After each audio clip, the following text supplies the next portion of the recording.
नमस्कार, आप देख रहे हैं देश प्रदेश। मुंबई से मैं हूं पूजा भारद्वाज और दिल्ली से मेरे सहयोगी सौरभ शुक्ला भी हमारे साथ बने हुए हैं। शो में सबसे पहले आपको दिखा दें, इस वक्त मैं मुंबई के जसलोक अस्पताल के बाहर मौजूद हूं। आपको बता दें कि इस महामारी में ये पहला सबसे बड़ा प्राइवेट निजी अस्पताल है जिसे पूरी तरह से कोविड अस्पताल में तब्दील किया गया है। ये ऐलान बीएमसी की तरफ से हुआ है, लेकिन अस्पताल का कहना है कि बीएमसी से उनकी बातचीत जारी है। अंदर जो नॉन कोविड पेशेंट है उन्हें किस तरह से दूसरी फैसिलिटी में शिफ्ट किया जाएगा उस पर बात चल रही है। तो शुरुआत कर रहे हैं अहम खबर के साथ, जो कि मध्य प्रदेश से है। यहाँ पर शिवपुरी जिला अस्पताल से लापरवाही के कारण कोविड मरीज की मौत का एक बड़ा मामला सामने आया है। जो परिजन है मरीज के, वो आरोप लगा रहे हैं कि एक वार्ड बॉय ने शिक्षक सुरेंद्र शर्मा के ऑक्सीजन सपोर्ट को हटा दिया और दूसरे मरीज को लगा दिया, जिससे सांस रुकने के कारण मरीज की मौत हो गई। देखिए पूरी खबर। रात लगभग 11 बजे गुलाबी टी शर्ट पहने ये शख्स आया, कोविड वार्ड में भर्ती सुरेंद्र शर्मा का ऑक्सीजन कॉन्सेंट्रेटर हटाया। सामने से एक गार्ड आता दिखा, फिर ये शख्स मशीन बाहर ले गया। सुबह बेटे को खबर मिली। इस तस्वीर में वो हड़बड़ाहट में है। पिता बिस्तर पर सिर पटक रहे हैं। 15 मिनट में उनकी मौत हो गई। मैंने उनसे नर्सों से बोला, डॉक्टरों से, सर ऑक्सीजन लगाइए, ताजी तड़प रहे हैं। नहीं, हम नहीं लगाएंगे। उनने नहीं लगाया, मैंने लगाया और 10-15 मिनट में उनके प्राण निकल गए। परिजनों का आरोप है कि उनके हंगामा करने पर अस्पताल ने सीसीटीवी फुटेज दिया।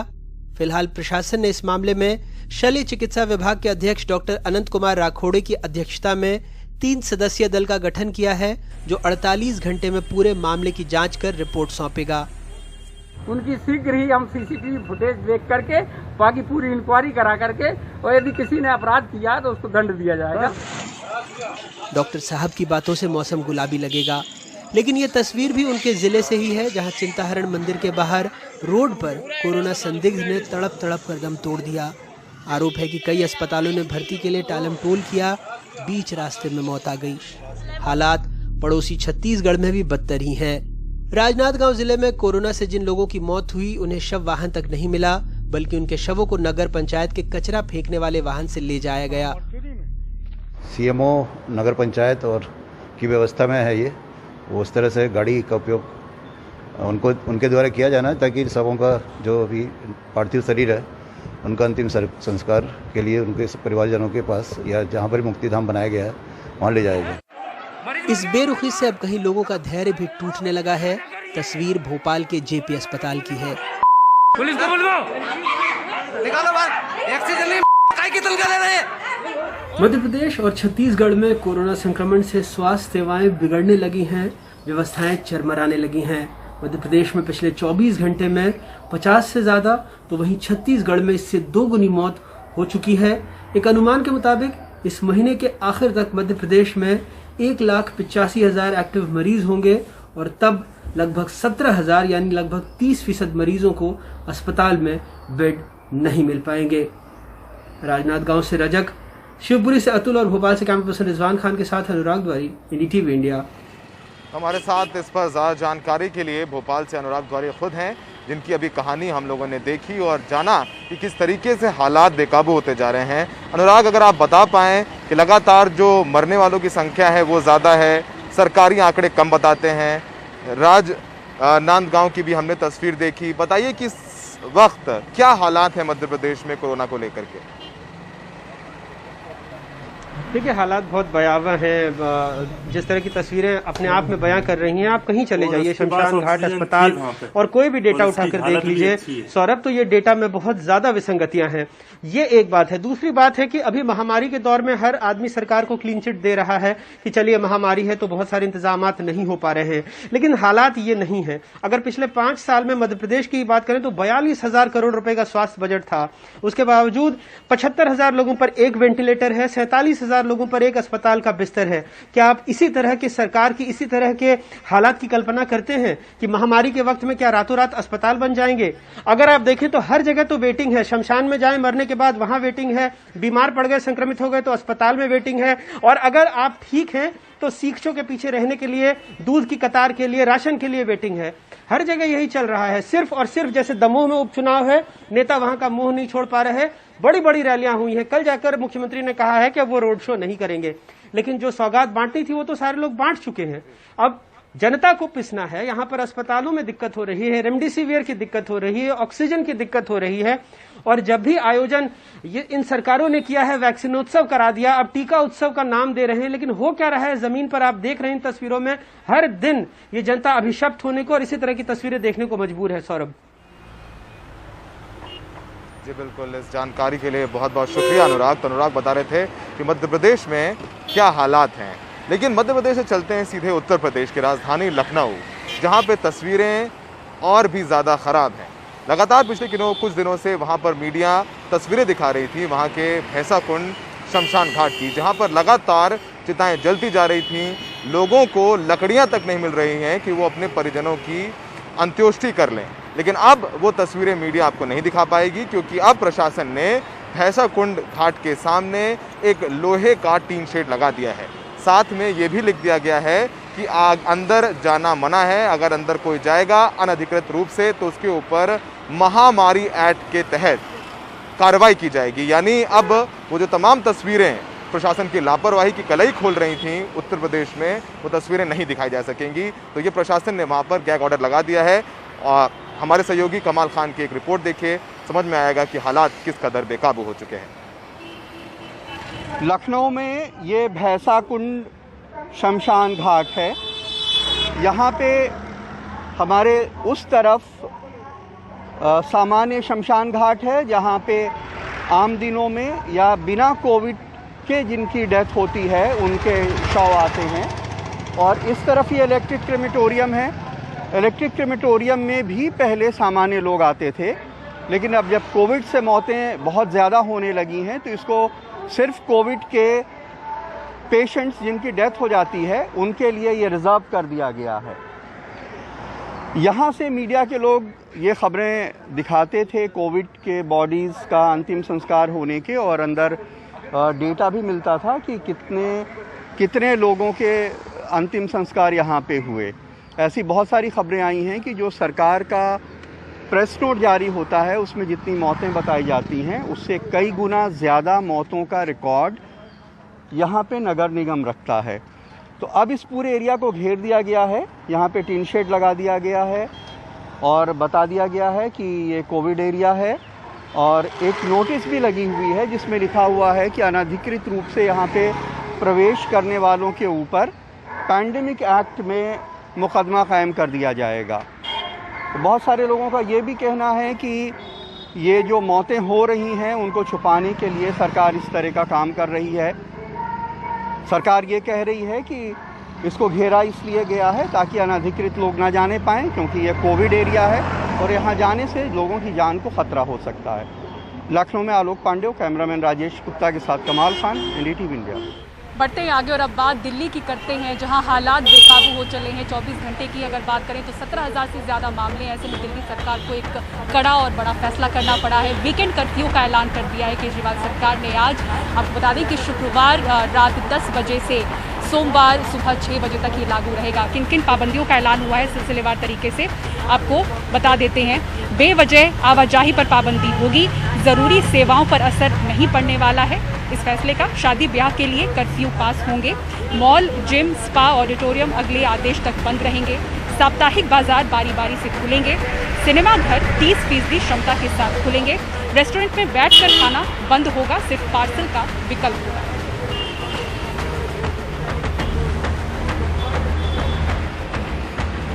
तो इस पर वीकेंड कर्फ्यू पर हमारे सहयोगी शरद शर्मा ने दिल्ली के दुकानदारों से बात की है, जिन्होंने अभी लॉकडाउन का जो असर था उससे वो उभर रहे थे, लेकिन अब एक नया लॉकडाउन लगाया गया है, कर्फ्यू लगाया गया है। सुनते हैं। वीकेंड कर्फ्यू की घोषणा कर दी गई। नाइट कर्फ्यू पहले था, अब वीकेंड कर्फ्यू भी होगा, यानी कि अब सैटरडे संडे जो है एक तरह से दिल्ली बंद रहेगी। हम बहुत खुश हैं जी, हम गवर्नमेंट के साथ हैं। बहुत अच्छा किया गवर्नमेंट ने, जो किया है सबका फायदा के लिए किया है, होना चाहिए। बाकी मार्केट में कस्टमर नहीं है। अच्छा, नहीं इससे आप लोगों को नुकसान नहीं होगा? वीकेंड कर्फ्यू जैसे लगाया सैटरडे संडे, जान प्यारी है तो जान पहले कर्फ्यू लगे 2 दिन का कस्टमर बीच में आएगा। कस्टमर 5 दिन में खुलेगा। जो 7 दिन में कस्टमर आता था वो 5 दिन में हो जाएगा। अच्छा, हाँ, इसमें कोई फर्क नहीं पड़ता दुकानदार को।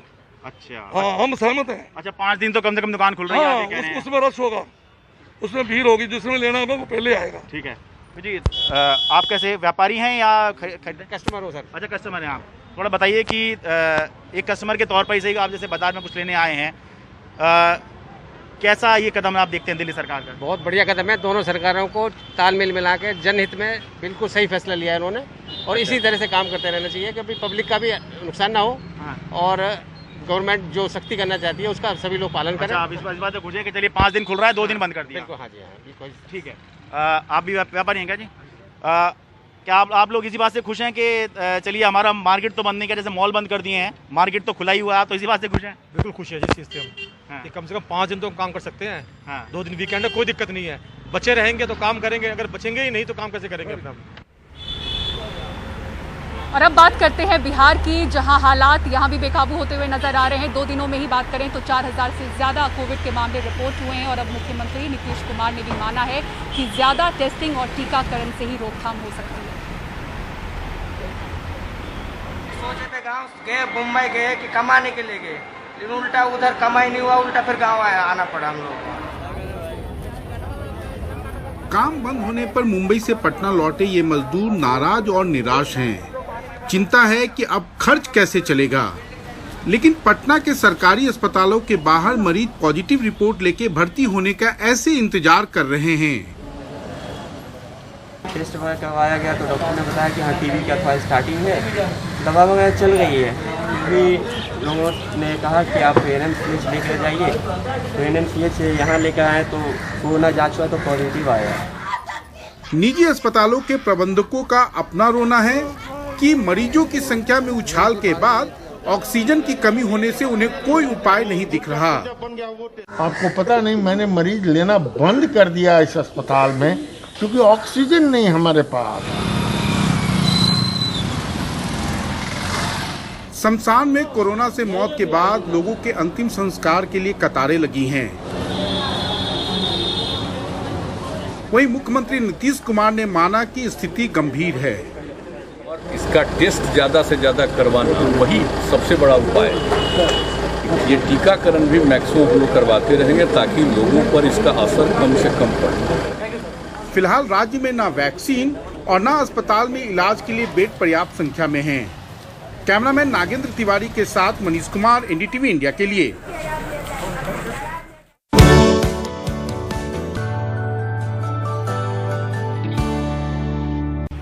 देश प्रदेश में ब्रेक के बाद एक बार फिर से आपका स्वागत है और जो कोरोना वायरस की ये तेज नई रफ्तार है उसकी बात करते हैं, जिस दौरान एक अहम जानकारी खबर सामने आई है कि 10 राज्यों में डबल म्यूटेंट वेरिएंट मिला है और जो रोजाना मामले बढ़ रहे हैं उसमें भी इसकी भूमिका हो सकती है। लेकिन ये कहा जा रहा है अब तक ये साबित नहीं हुआ है कि किस रूप में, किस गंभीर तरीके से ये मरीज को बीमार कर रहा है और ये भी साबित नहीं हुआ है कि क्या इसकी वजह से ही मौतें बढ़ी हैं। दिल्ली, महाराष्ट्र, पश्चिम बंगाल, मध्य प्रदेश, गुजरात, कर्नाटक समेत 10 राज्यों में डबल म्यूटेंट मिला है। आंकड़ों के रोजाना बनते नए रिकॉर्ड में डबल म्यूटेंट की भी भूमिका है।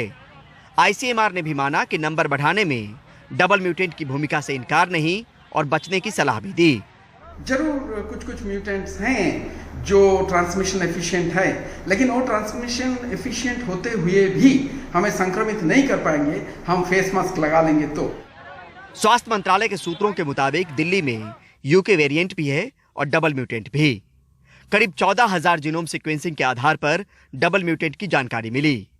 म्यूटेंट को कल्चर किया जा रहा है ताकि व्यापक असर का पता चले, जैसे प्रिलिमिनरी इन्फेक्शन, री इन्फेक्शन, मौत में भूमिका, गंभीर बीमारी और टीका पर इसका कितना असर पड़ेगा। डबल म्यूटेंट की जानकारी जिले के हिसाब से होती है और रिपोर्ट आते ही IDSP स्टेट सर्विलांस अधिकारी से जानकारी साझा करता है ताकि जमीन पर सही से एक्शन प्लान तैयार किया जा सके। वहीं UK वेरिएंट देश के 19 राज्यों के 80 जिलों में है। जो वायरस है ना उसका जीनोमिक RNA अगर देखें, इसके अंदर भीतर एक RNA होता है और वो जब वायरस हर बार जब रिप्लिकेट होती है उस RNA की अपने आप में कॉपी बनती है। RNA में जो है टोटल नंबर ऑफ सीक्वेंस जो है वो करीबन 30,000 का है। हर बार जब वायरस रिप्लिकेट करके अपने 30,000 आंकड़ों को रिप्लिकेट करती है उसमें एक संभावना होती है कि किसी जगह एक आंकड़ा जो है वो दूसरा हो जा सकता है, इसको हम लोग म्यूटेशन कहते हैं। 2 जगह पे अगर म्यूटेशन आ जाए तो उसको डबल म्यूटेंट कहते हैं। जैसे कि 454वीं पोजीशन है वहाँ पे ई से क्यू म्यूटेशन हो गया है, और 452वीं जो पोजीशन है वहाँ पे एल से आर हो गया है। साल भर पुरानी बीमारी पर बदलते वक्त के साथ साथ परेशानी नहीं, शोध, खोज और सीखने का सिलसिला अब भी जारी है। नई दिल्ली से परिमल कुमार, एनडीटीवी इंडिया। तो देश प्रदेश में आज के लिए इतना ही। मुंबई से मेरी सहयोगी पूजा और मेरी तरफ से बहुत बहुत शुक्रिया। देश दुनिया की तमाम खबरों के लिए बने रहिए एनडीटीवी इंडिया।